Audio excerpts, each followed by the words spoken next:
هاتي بصلايه كبيره وفصين توم وطماطمايه كبيره وقرن فلفل اخضر وزي حار، قطعيهم وانزلي بيهم في الكبه،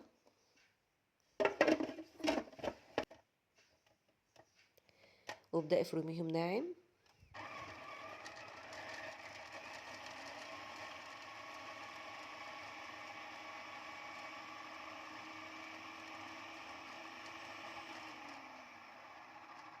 بالشكل ده انزلي عليهم باللحمه المفرومه، ويا سلام لو عندك حته من اللي هي الضاني ضيفيها، تدي طعم جميل جدا للحواوشي.